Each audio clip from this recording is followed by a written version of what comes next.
এতকাল জীবনটা কাটিল উপগ্রহের মতো, যাহার কল্পনায় ভাবনায় কেন্দ্র করিয়া ঘুরি। না পাইলাম ওনার ইশারা, না পাইলাম কল্পনার ভিড়ে ওনার খোঁজ। ভাবনার আজ মরণ দশা, মনের ঘরে ধরেছে ঘুম। প্রতিনিয়ত ভাবনায় আছে, একে আত্মহত্যা নাকি খুন? আমার এই পাগলামি হয়তো আপনাদের কাছে সাধারণ মনে হতে পারে, কিন্তু আমার প্রতিটি নিঃশ্বাস আর প্রতিটি ভাবনায় কেবল ওই কল্পনার ওনার রাজত্ব। এই যে কোনো প্রতিদান ছাড়াই ওনাকে ভেবে যাওয়া, ওনার অভাবে তিলে তিলে পড়া, এটাই আমার ভাবনার কল্পনার চরম সার্থকতা।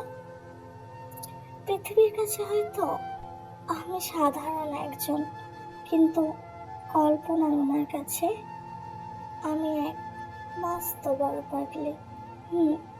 মস্ত বড় পাগলি। নিজেকে যতই মেন্টাল স্ট্রং রাখি না কেন, ঘুরে ফিরে সেই কোথায় যেন নিজেকে অসহায় লাগে। ধীরে ধীরে কেমন যেন হয়ে যাচ্ছি সবার মাঝখান থেকে। মনে হয় দূরে কোথাও হারিয়ে যায়। তবে যে ভাবনা, কল্পনাগুলো, ইচ্ছাগুলো আমার ভিতরে আটকে আছে, মনে হয় ওগুলো থেকে কোনোদিন রেহাই পাবো না। তৃষ্ণার্ত পাখির মতো কল্পনা ওনাকে নিয়ে অপেক্ষা করে থাকি। কি পাগলি দেখুন আমি। এই শূন্য হৃদয়ের মাঝে নিজের মতো করে খুশি থাকাটাই আমার জীবনে আসল সৌন্দর্য আমি বেছে নিয়েছি। টাকা পয়সা, বাড়ি গাড়ি, এগুলোর মধ্যে বিন্দু মাত্র লোভ বা চাহিদা আমার মধ্যে নেই।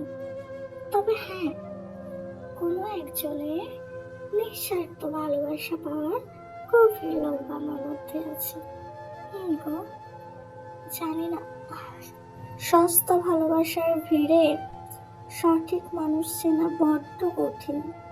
তবে একটা কথা, যে মানুষটা সত্যি আপনাকে চায়, অস্তিত্ব দিয়ে অনুসরণ করে, সে আর যাই হোক আপনার বিশ্বাসে অমর্যাদা করবে না।